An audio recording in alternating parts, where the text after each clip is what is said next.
Good afternoon, everyone. Thank you so much for joining me today. Thanks to NISOD for having me, and thank you for joining Develop New, Better, and More Laws. My name is Aaron Lawler, and I am a humanities professor at Waubonsee Community College. Waubonsee Community College is in Sugar Grove, Illinois, which is about an hour and a half west of Chicago. We service the second largest city in the state, as well as a large rural and suburban population.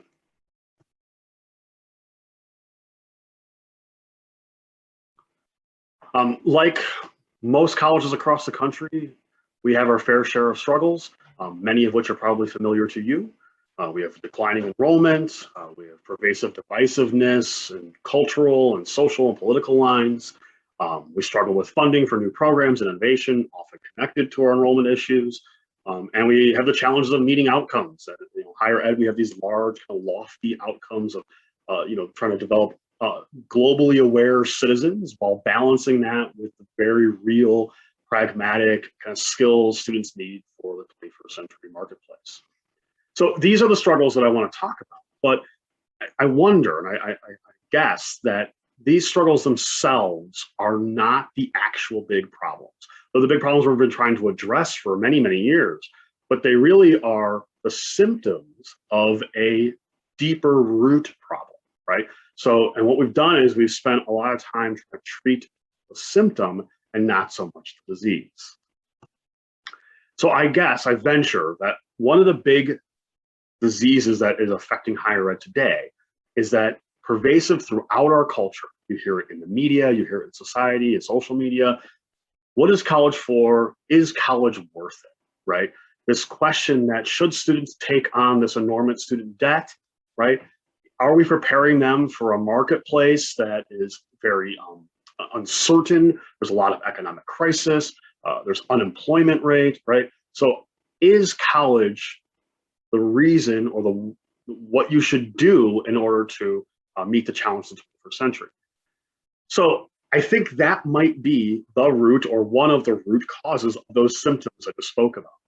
So then what's the answer to this, right? Well, I often think we make the mistake of trying to find one big answer for one big problem. And really, we often find many answers for one big problem, usually a more integrative approach. But I believe one of the answers is, if not the most important, is developing new, better, and more laws. What I mean by that is that college is this remarkable place where we can introduce ideas and concepts that are often very foreign to our students, right? That they would not have experienced on their own. We can introduce those things and we can help students develop new, better, and more loves. And that is the kind of thing that could help us solve many of the other issues that we're facing today. See, it's our job as their mentors to expose them to these things because we're here to help inspire their passion. So I'm a humanities professor. I often use kind of an interdisciplinary, integrative approach to things. So I'm working from four major sources here, two of which are by David Brooks. David Brooks is a PBS NewsHour host. He's syndicated in the New York Times and the Atlantic. He's published a number of New York Times bestseller books. And the two I'm working from are The Road to Character and The Second Mountain. His background is in his history and philosophy. He's also a journalist.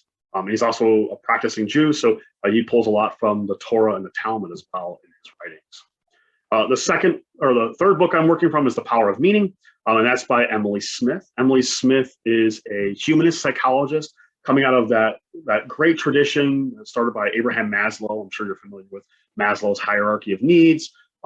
Other psychologists like Carl Rogers, contemporary Martin Seligman. So Seligman does a lot of the learned optimism and optimistic thinking, and that's similar to what Smith is working from as well in The Power of Meaning. Then the last book is The Heart of Higher Education by Parker Palmer. He's also famous for writing The Courage to Teach. He's a lifelong educator, and specifically he works on reforming higher ed. He spent 40 years working on different foundations in order to try to help reform the way we teach at the college level. He's also a poet. So beyond his 70-some articles that he's published, he's also published a dozen or so poems. And so you can see he's got this kind of like spiritual, artistic language that he uses when he's trying to understand the roles of higher ed in our society. So before we dive into that answer of developing new, better, and more loves, I think we have to take a step back and ask ourselves this question. What matters most? What matters most in the world? What matters most to you? What matters most to our students and our society? So what matters most? This is a fundamental question. We don't become better because we acquire new information. We become better because we acquire better loves. We don't become what we know. Education is a process of love formation. When you go to a school, it should offer you new things to love. And that's from David Brooks' The Road to Character. And what he's saying here is that education has sort of lost its way. It's become very pragmatic. It's become very systemized. But what it was meant to do was to help people fall in love with the great works of the world, right? The great processes, the great systems, the things that we have used to become the species and the society that we are today. So Brooks is critical of our culture, and he says that there's basically two dimensions that are kind of at war with one another, right? And these dimensions are, a set of virtues that conflict with a different set of virtues. The first set of virtues are the resume virtues. And these are the things that he argues that we spend most of our society focused on today. These are the skills that you bring to the marketplace, right? So they're utilitarian, they have a monetary value to them. They include things like communication skills, diligence and work ethic, your ability to network, your ambition, and the hard skills, such as like technology skills and data analysis and project management, administrative skills. These are the things that you would include on your resume. Those are credentials and skills and things that we use in order to work our way up the ladder, right? To attain new titles, attain new rank, to increase our salary, right? They're very practical. They're what the marketplace demands on us. They're very capitalist, right? And he argues that this is what we spend most of our time focusing on in school and in society, building our resumes. So the opposite set of skills or virtues that Brooks talks about are the eulogy virtues, right? So the eulogy is a very different kind of document than, say, like the resume, right? The resume captures who you are as a worker, right? But the eulogy is supposed to be about you, right? It's what's read, it's that speech that's read when you pass away, right? It's at your funeral where we commemorate you. And in those virtues, right, the eulogy virtues are the things that are, traits and qualities that help build your legacy.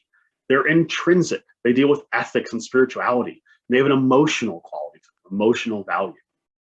They include things like compassion and kindness and generosity and creativity. Things that we don't usually attribute a monetary value to, and things that we would probably not put on a resume. Right? And they address questions of who you are. Why are you here? What are the nature of your relationships, right? So the eulogy virtues are very different from the resume. The resume is what you do. The eulogy is about who you are. So Brooks asks this question, which set of virtues is the most important and why? And it's kind of a leading question. It's a little bit biased, right? And so we know that Brooks has this commentary that we've spent too much time on the resume virtues.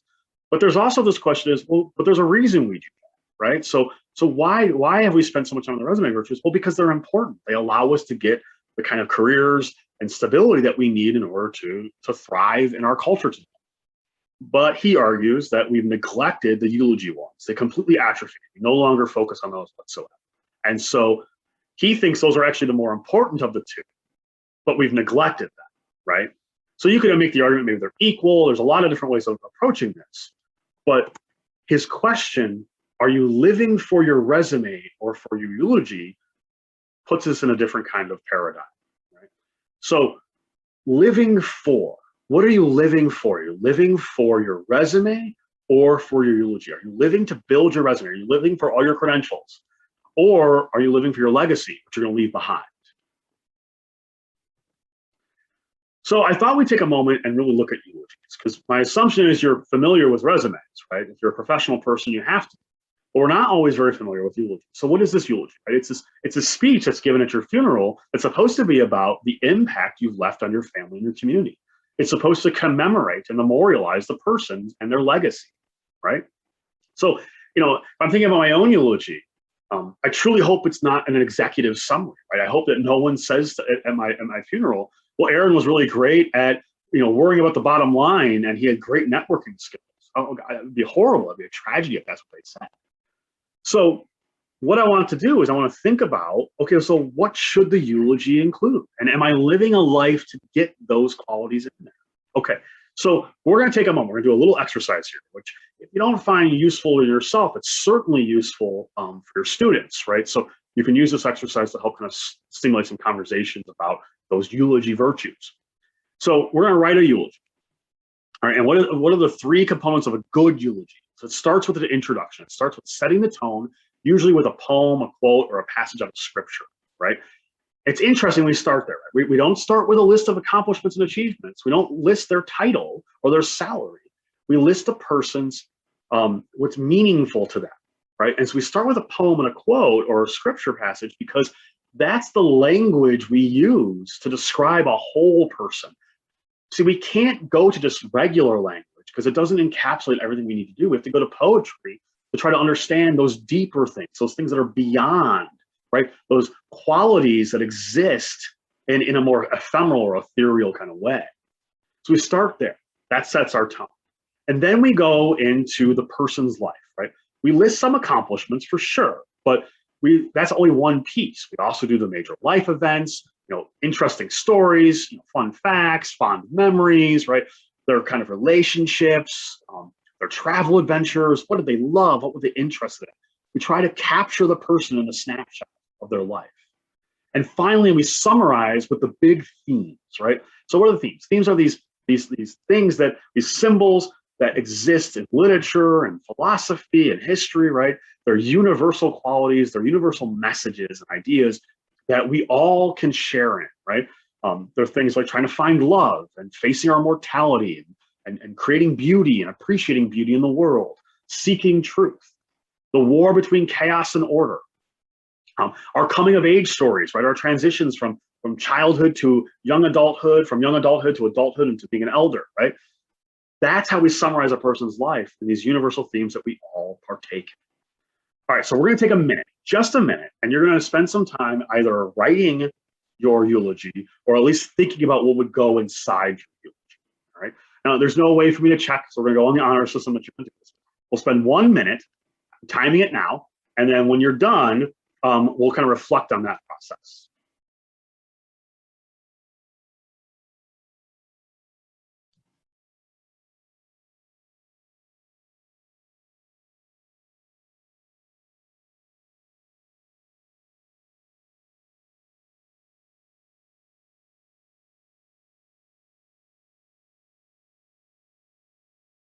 Okay, that was about half your time. Remember, you're focusing on what matters most to you.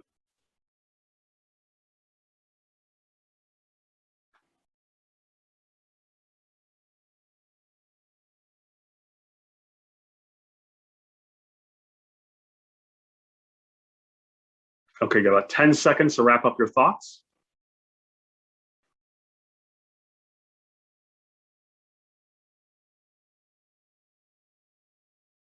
Okay, so that exercise was about focusing on your eulogy virtues, focusing on the things that matter most to you. See, we spend so much time working on our resumes, and I don't think we spend any time thinking about our eulogies, right? What do we do in our life? Like, we spend such a great amount of time trying to get credentials and get the right job experiences and to get the right education to fill in those resumes, to get those resumes with all the qualities and skills that we need, right? And year after year, we go in and we update our resumes, right? You follow like the LinkedIn sort of protocol. It's every 3 to 4 years, you're supposed to update your resume. Every 5 years, you're supposed to test the waters with it. I'm not sure all of our careers are that fluid, but the idea here is that we spend a great deal of time focusing on our skills and those virtues that lead to a good resume. When I let you write that eulogy, my hope was to give you a little bit of space to reflect, right? A short window, but a little bit of time to reflect on other qualities that are not credentials, right? Because we don't spend time writing our eulogies. And I have to ask, what if we did? What if we spent time every 3 to 4 years writing our eulogies? What if every time you got out your resume to update it, you also wrote a version of your eulogy?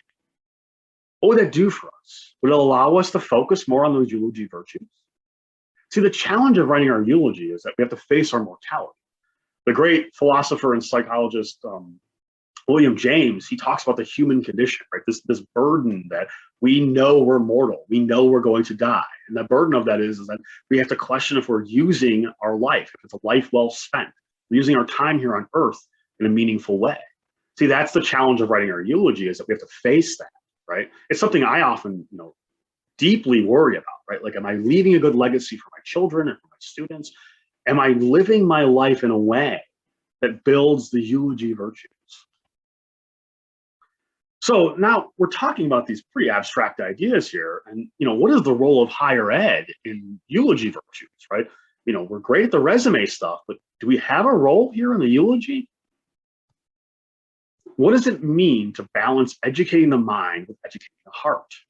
The heart of higher education has something to do with connecting all the meaningful parts of being human and the increasingly important challenge of how we live together in our time here on earth. That comes from Parker Palmer in The Heart of Higher Education. Right, what he's talking about here is that we're really great at teaching the mind, but we're not so great at teaching to the heart. So Palmer has a lot of interesting kinds of way of describing education. It's almost kind of a sacred or spiritual way. He uses a lot of numinous language. So he argues that, like, when we use the word soul or spirit or inward or inner self, or transcendence, what we're really doing is we're grasping for a word because we don't have one, right? We don't have something that can explain this concept. Right? These are the ineffable concepts, the concepts that don't have words that are easily expressed. Right? So we're grasping for that, and it's because there's an inner mystery to being human. Right? To being human, there's more to it. It's beyond just this physical space. It's beyond just my emotional, mental, social space. Right? Like, there's something more to us. There's a wholeness to being human. He wants to. He makes this claim in his book that, like, we have to remember that we are not our roles. Right? I am not my role. Right? So I'm a professor, I'm a teacher. I find it to be a calling. It's incredibly fulfilling. It's the best use of my life professionally, right? It's incredibly rewarding, but it's not all who I am, right? I'm also a father and a husband. I'm a son and a brother. I'm a friend, right? I'm a writer and I'm a reader and I'm a presenter. There's lots of things that I am that help make who I am, right? The me of the me is complicated. It's comprehensive. And Palmer wants to make sure that we remember that, especially when we're teaching, because we often think of students as that role. We don't think of them as whole beings, we think of them as just a student. He also says we should remind students that I am not my failures, I am not my successes, right?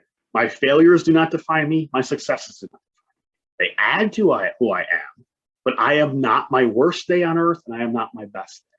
They're merely parts of all of the days that I've lived here. And again, a message that we don't necessarily convey often.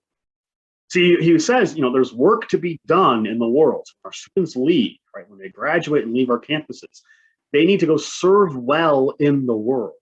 And we need to be there for them. We need to coach them and mentor them in that process.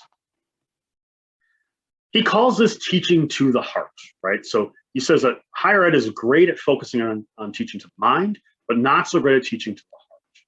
And he has this really great metaphor that I think helps explain it, right?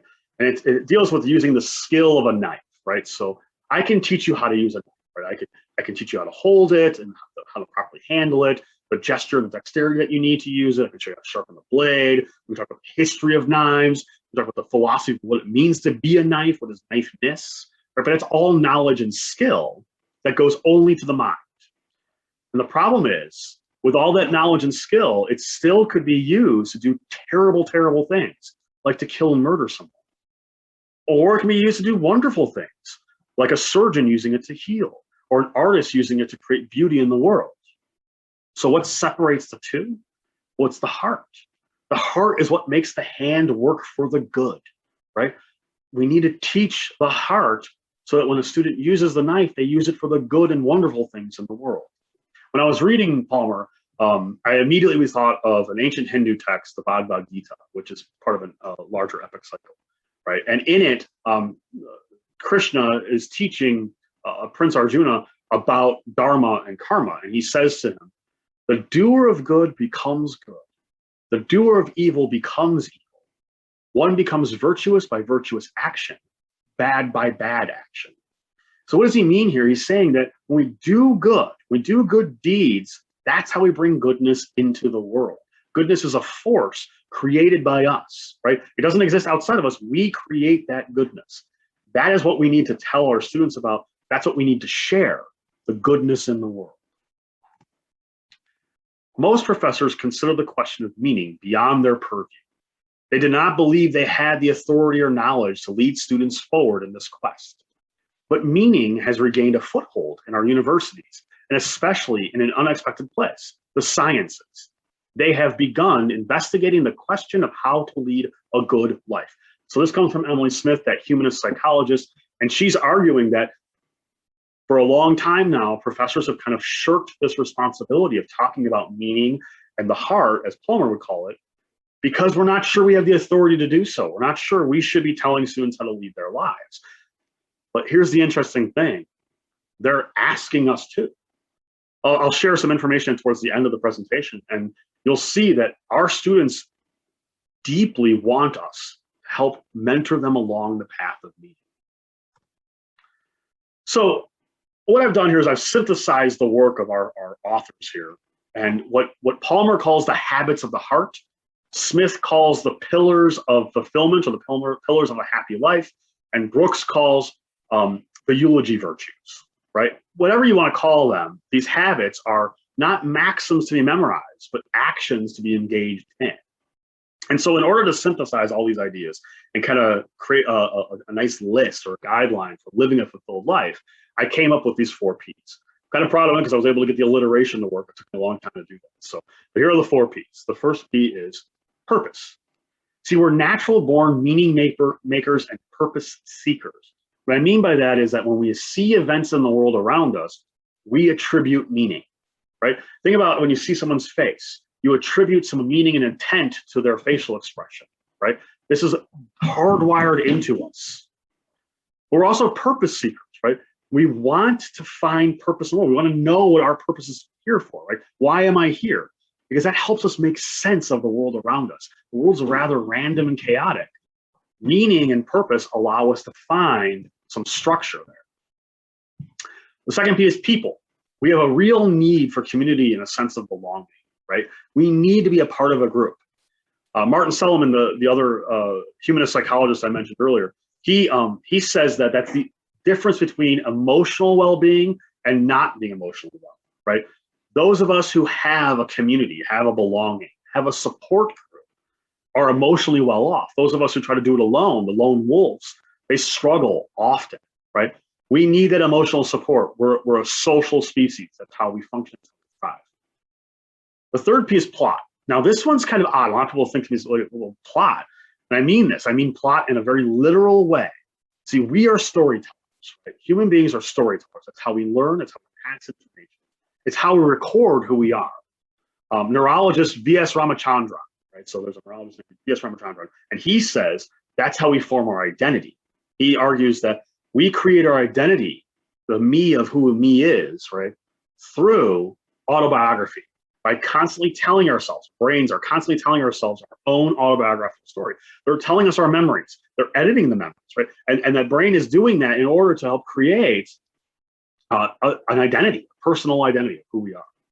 But more so, it's also how we learn about each other, right? So we learn about each other through the stories that we share, right? I'm often reminded of, what we do every night in my house when we have dinner, right? So we sit down at dinner together as a family and we ask each other about our day. We share our day's stories, right?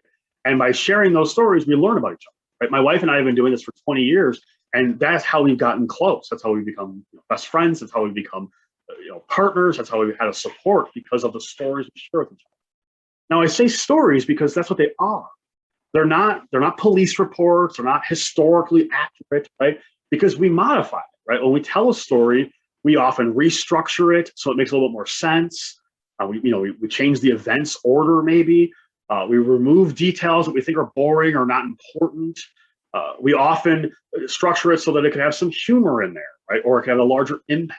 Well, that's editing the reality. And that story then is communicated to another person who then tells a story to themselves about you. And that's how we learn about each other, right? So This is central to what it means to be a human being. The last P, and probably the most important one, is power.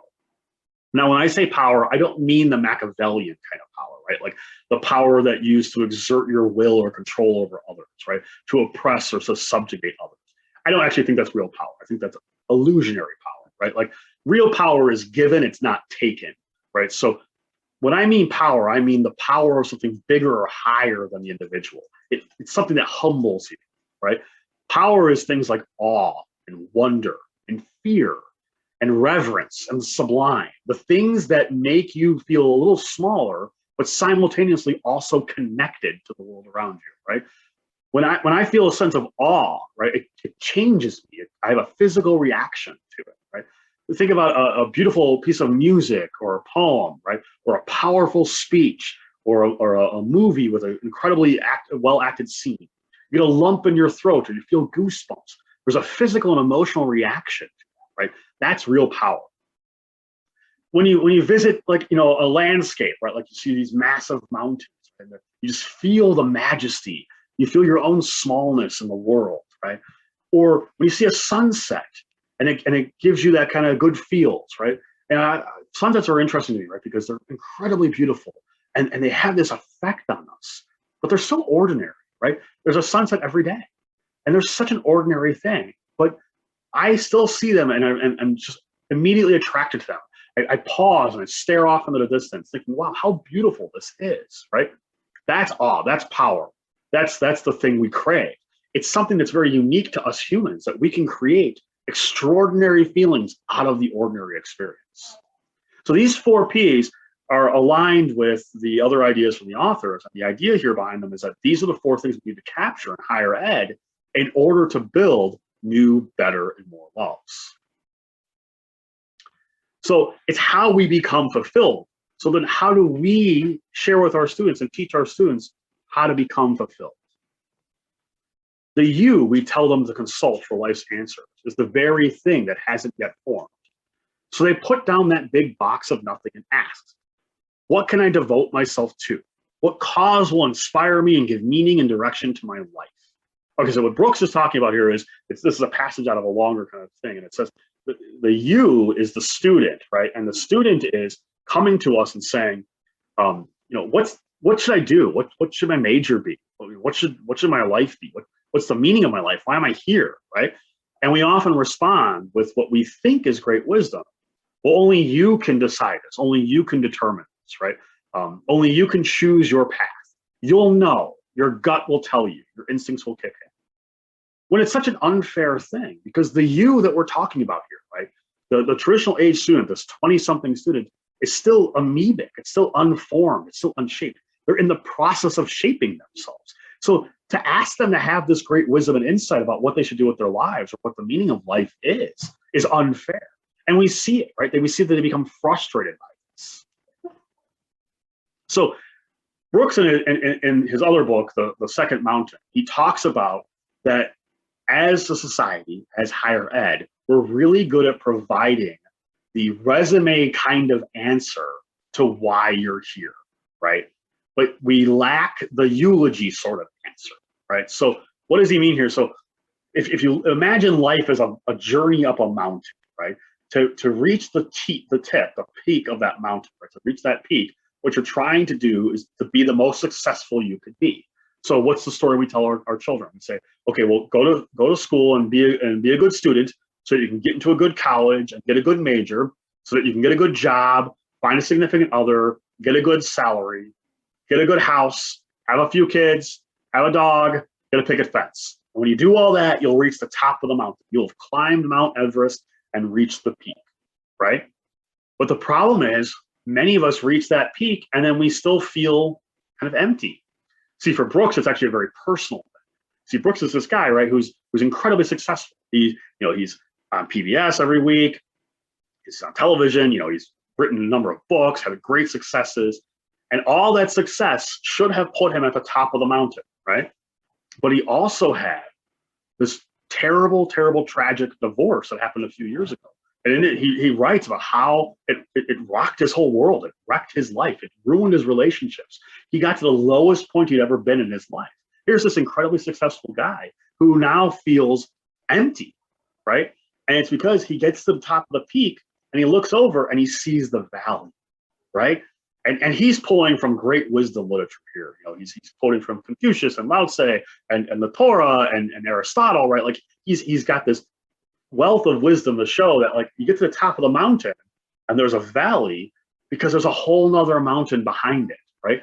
There's another mountain. This first mountain was merely there to help build your skills and know-how so that you could cross the second mountain. What's the second mountain? The second mountain is fulfillment. It's finding your meaning and your purpose. It's finding a level of connection, finding power, right? Seeing the awe and majesty of the world, feeling humble but also connected, right? That other mountain is what it makes life, right? It's what it means to be a human being. If you only peak at the first mountain, you'll never hit that other one. And he argues that higher ed has kind of stopped on the first mountain. We've forgotten about the second. And that's our job, is to get them to not just the first one, but also show them the way. See, it takes great courage to cross that mountain. The first mountain's very easy. We like the first mountain. That's what we're familiar with. That's what we've been talked about, right? We know our whole lives that we should follow up the first mountain and that will get to the top. We'll be successful and happy. To go on the journey then back down and leave our success and to embark on this journey for fulfillment takes incredible bravery, right? And moments along that journey, short and small ones, will give us purpose, will help us connect with people, will help us find the stories and prepare our plots and experience the power of the world. But the catch is, we must become different from the beginning of the journey at the end, right? So we start the journey in the beginning, we have to become a different person on the other side. Otherwise, we don't actually cross the second mountain. And that's what's the most scary about it. So along that way, right, as you're crossing from the first to the second mountain, there are going to be these moments of eureka, right? And there are a few feelings that are as good as eureka, right? Perhaps things like love and compassion, but eureka's right up there. What is eureka, right? It's these sudden triumphant moments, right? These moments of discovery and inspiration and insight, where this like dawn of realization washes across our face. As a teacher, it's one of the best things you can see happen in the sea of faces in the classroom, right? Like you just start seeing the little light bulbs go off and their eyes pop open and they're like, oh, I get it. You know you've done your job. You've met them where they need to be, right? It's a wonderful feeling. And it's such an emotional moment, right? And it can be so impactful that it creates such a powerful impression that students want more of this, right? They keep coming back where they're hungry for eureka. They're hungry to say, aha, I get it, right? And I think, this is kind of a sidebar, I think you want to address things about retention, you want to address things about recruitment and enrollment issues. It's this that creates that, right? Creating the eureka moments. That's how you capture students. That's how you keep them. So how does this happen? Why does this happen? So we can kind of go to like educational psychology now to try to understand the eureka moment and capture more. So I'm going to rely heavily on Piaget here. So if you're not familiar with Piaget's work, Piaget, kind of the founder of educational psychology. He was an empiricist who studied how children learn, and he sort of fathered the way we think about learning, even to this day, right? And what he's most famous for is the schema theory, right? And so what he argues is that when we learn things, especially as children, we develop these categories in our head, and we put things into those categories. So you can imagine like these imaginary kind of filing cabinets in our brain, and we start adding new information into the filing cabinets. But where it becomes challenging is when the filing cabinet no longer works, and we can no longer put the information in that cabinet. We have to change the way we think about things. It's really uncomfortable. We don't really like that. Like that's something we try to avoid, actually, right? So we don't want to have to break our schemas. We want to keep them going. I think a great story for that. So my 4-year-old daughter, right, a few years ago when she was still kind of forming her schemas and developing her language skills, right? So she had a schema of 4-legged furry creatures, right? So there are small ones and there are big ones, but they're all in the same category. Right? So you've got like dogs and cats and horses and cows and goats and pigs. All these things are in the category, right? And that's her category. That's her schema, 4-legged animals. So we went and took her over to the nearby farm, and she was like, "Mom and Daddy, I want to go on a pony ride." So took her over to ride the ponies. Right? She's like, Dad, the pony, look at the pony. And I'm like, yeah, look at the pony. It's wonderful. And she was so happy about riding the pony. So she goes around laughing, ecstatic. And she's like, oh, I love that. Let's do it again. So we came home and she went inside and she ran over to our dog and she started trying to ride our dog. And my wife and I are like, oh my God, get off the dog, right? Because our dog was a 10-pound Yorkie, right? So you cannot ride a 10-pound Yorkie. But that was her schema, right? Like her schema was, well, four-legged things you ride. And then we talked to her and she kind of had to change or break her schema and make two schemas now. Short, tiny little animals that are four-legged that you don't ride, big four-legged animals that you do ride, right? And so that's schema working. That's eureka working. We saw it dawn on her and you could see it in her face, right? And that's along the journey, we try to capture these eureka moments. That's how we'll get to fulfillment. See, learning is a kind of transformation, right? It requires us to become something different. When I said you had to start the journey one way and become completely different on the other end, I mean we have to transform, right? So you kind of think of the butterfly analogy, right? So the hungry caterpillars, us as children, we're hungry for knowledge, we're curious, we want more information, we're constantly feeding our brains, right? And then as we get older, we start to kind of solidify that knowledge and we would go into the chrysalis and we kind of use that knowledge and kind of formulate our ideologies and our ideas about the world. Then when we break free from that, as the butterfly, we become this kind of enlightened being, right? Like we now have knowledge about the world, we can navigate the world and be successful in the world, right? But see, that's the transformation because our schemas, our ideas, our ideologies, those are our things that we know about the world, our beliefs about the world. If we have to change our beliefs, we have to change our identities. Ideologies make our identities. If we change that things that we know, we change who we are. Again, this is why this is a scary and difficult process, but it's also why it's so powerful and awe-inspiring and wonderful. So I thought I'd share this with you. It's a little story. Once upon a time, I dreamt I was a butterfly, fluttering hither and thither to all intents and purposes a butterfly. I was conscious only of my happiness as a butterfly, unaware that I was myself. Soon I awaked, and there I was, verily myself again. Now I do not know whether I was the man dreaming I was a butterfly, or whether I am now a butterfly dreaming I am man. I'm a man. This comes from Zhuangzi, the great philosopher, kind of in that Confucius Taoist tradition out of China. And what Zhuangzi is saying is that, you know, by learning and exploring, you know, he doesn't know now. He's into the unknown. He doesn't know who he is. Is he the butterfly dreaming he's a man, or is he a man dreaming he's a butterfly?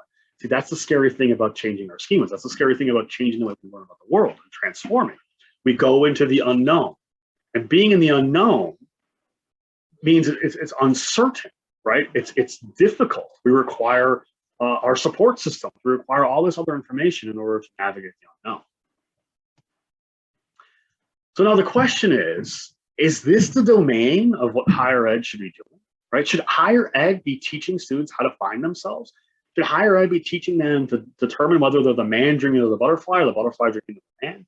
Should it be teaching them how to transform themselves? Should it be teaching them to be the eulogy virtues, to capture what Smith calls the 4 pillars of happiness, right? Is this what we should be doing? Well, if it is, it means we have to make a commitment to meaning. See, meaning has this lasting impact on psychological health. There's this really great study that was done at the University of Ottawa and repeated by the University of Rochester. And the way the study works is that you've got these 2 groups of college students, right? And they're going to go on these 2 different retreats. And one of the retreats is this kind of like happiness retreat. And one of these retreats is more of a meaning-based retreat, right? So the happiness retreat is, you know, they're going to get great food, they get to sleep in and play games and do all the things that give them pleasure. And the meaningful one is they have to go, you know, clean a river and, you know, help homeless kids learn how to read and do some really, really difficult things. Okay? So they have them go on the retreat, and then they immediately do some surveys right after, and they do some follow-up surveys with them, you know, weeks later, then months later, and they continue to go back to understand what was the impact of the retreat. So it turns out the happiness group, when they're done, they feel fantastic, right? Right away, they feel wonderful. They had a great time on the retreat, and they feel like it was such a fun time. The meaningful group, not so much. They feel exhausted. You know, they understand what they did was important, but they feel very drained. Then when they go back and follow up with these groups, the happiness group, weeks, months later, they don't even remember what they did. right? They're just like, I don't know, we had a good time, but I don't remember what we did. And I'm just living my life again and kind of on my normal path. The meaningful group, right? Months later, years later even, they'll say, that was such a momentous time in my life. It changed who I was. I see the world a different way now. That's the power of meaning. See, UCLA did a study and it showed that 80% of college undergraduates and faculty said they were looking for purpose and meaning, right? They surveyed 1,200 undergrads and 800 faculty members. Faculty members too are looking for purpose and meaning while being in higher ed, right? It's not just the students, but us too. We're looking to find our meaning and our purpose. That seems to be what we're missing. If you, especially you go to Brooks and Palmer and Smith, that's what they're saying. We're missing this piece to higher ed. So what happened? Well, if you asked students in the 1960s why you should go to college, the number one answer was develop a meaningful life philosophy, right? The number one answer, develop a meaningful life philosophy. Fast forward now to the 2020s, and the answer is being well off financially. What happened? Did students change? Or is it something deeper than that? Did we say something different? And did we tell them college was for a different reason? A quarter of 20-somethings report they're disengaged and living without purpose. 25% of our undergrads are saying that they don't know what their purpose is and where their life is going. 80% of them say that their life has no path and they don't know how to achieve their long-term goals. That comes up with Stanford study. So where is the disconnect? See, Brooks also reports that 80%, so another majority of Americans have felt beyond their ordinary self and felt connected to something powerful, higher, or infinite. See, that seems to be what we need and not what we're getting in higher ed. 84% of Harvard graduate students said their parents cared more about being successful than being kind, more about achievements than relationships. See, it's interesting, right? Because we tell our students and our children that they need to be successful in order to be happy. That's what we tell them. We tell them achievement and success, that's what's important. Kindness, relationships, not so much. We say this over and over again, even though it's not true. It's not true for them. It's not true for us. So then why? Why do we keep perpetuating this? So one question we have to ask then is, okay, if this is what they want, how do we help them find what they love? Well, it turns out we have to start out with what they like. So to help people like things, it's because of their past experiences, right? So our past experiences are developed based, our likes are developed on those past experiences. So one way to think about it is food, right? So I like the kinds of food I like because I've been exposed to those cuisines, right? If I want a sophisticated palate, I need to be exposed to lots of different types of food. See, repeated exposure helps us like things. We don't always know what we like. We know we don't like what we don't know, right? So exposure helps us get past that. We also compare and contrast, right? So the choices we make are based on the previous choices we've already made. And we compare what we like and don't like, right? So if someone says to you, do you like broccoli? And you compare it to cauliflower and like, well, I hate cauliflower, I don't like broccoli, right? So we compare and contrast in those. And we also build these schemas in our head about what we like and don't like, right? And we put the best of in categories, right? So a great example is 10 years ago, I was in New York and I had one of the best pieces of cheesecake I've ever had in my entire life. Every single piece of cheesecake I've ever eaten since has been compared to that best of. And if it pales in comparison, I'm always like, it was fine, but it wasn't that good, right? So we use that comparing and contrasting to the best, and that helps build more of what we like and what we love. But most importantly is the anticipation. We love building up to something, right? We love the interest and the excitement about something coming. Now, this is why repetition can be problematic. Repetition's good in some sense, but too much repetition, right? So like the Goldilocks, too much of it, right? Actually backfires. How many times have you said to yourself, I don't want pizza again, I had pizza a bunch of times this week, right? Or I don't want tacos because I had tacos last week, right? Like you lose interest. There's no anticipation then for the thing. So we build these things. We use repeated exposure, helping compare and contrast, help building the best of things, build up the anticipation. And that's how we build likes and loves. So you love things that are worthy of love. You surrender to a community or cause, make a promise to other people, build a thick jungle of loving attachments, lose yourself in the daily act of serving others as they lose themselves in the daily acts of serving you. This is David Brooks again about how we love and why we love. We have to love things that are worthy. So what can our message be then in higher ed? Well, our message could be to learn is to live a fuller life. And what are you learning? You're learning new things to love and to become passionate about. So I have three metaphors, I think, that really explain this for college. The first one is college is a dessert table. It's a buffet of delicious things to choose from. Every course provides new ideas, new objects, new concepts, new people, new events as a smorgasbord to sample, right? And our lives are richer when we're exposed to those things, which are the things that we would never be exposed to on our own by our own devices, right? And college is a safe place to explore and experiment with all those different ideas. College is also a dictionary. Each class provides new words and terms of vocabulary, allowing to help speak about the world in a better way, in a comprehensive way. We can be more descriptive and precise in our language, which allows us to create a better representation and explanation of the world around us. In short, when we have the right terms, we can build a truer reality. Most importantly, college is a way to immortality.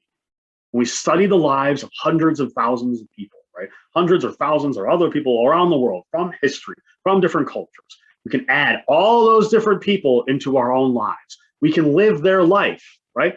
It allows us to live more than one lifetime. We can live multiple lifetimes. It's big, comprehensive kind of circle of viewpoints. And we can write our own story. We can write our legacy. And we can leave that in the memories of others. Mozart never died. He simply became music. Think about that. Mozart never died. He simply became music. That is what college allows us to do. It allows us to tap into those who were immortal before us and become immortal for those who follow. So remember when we started this whole thing, what is college for? That's the problem. What is college for? Should I go to college? How can faculty create campus environments that assist students in their learning and preparation for chosen careers and guide them in developing a sense of well-being, purpose, and individual and social responsibility?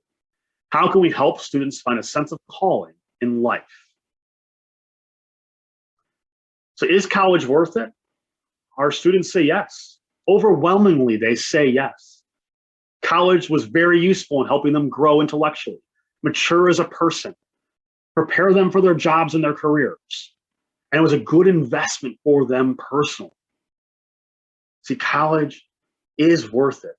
And the students who experience it know it's worth it. They want more than just how to get a job. They want to find themselves. The antithesis of the resume virtues. Nothing worth doing can be completed in one's own lifetime. So what does that mean? It means what we can provide in higher ed is the ability to do a project, to work on the project of higher education, to work on the project of our disciplines that is started by folks before us and carry it forward to folks who will come after us. It extends beyond one lifetime. Higher ed can help us find who we are, create passions and loves of that we want to devote ourselves to, and make a more meaningful and purposeful life. That's catching, that's infectious, that passes on to others. When we approach college in this way, higher ed offers new, better, and more loves for our students to find passion in. They are working on their eulogy virtues, not just their resume virtues. They're climbing the second mountain. They're meeting the life's fulfillment goals. They are doing the project of higher ed, what higher ed was supposed to be doing all along. Just as a reminder, here are the 4 books that I was working from for today's presentation. There were a few other ideas that I tossed in there that came from outside sources. I'm happy to discuss any of these ideas with you. We are running out of time, so we won't have time to do question and answer, but if you do have any questions to answer, I'm happy to stick around, or I'm happy to get, respond to any emails that you want to send. Thank you so much for taking time today to listen to me and to go through this. And my hope is that you can bring this message of the higher purpose of higher ed to your campuses, and that we can help meet our students where they need to be so they can find themselves. And after all, isn't that the best part of what college is all about? Thank you again, and take care. Good luck at the rest of the conference, and enjoy yourselves. Thank you.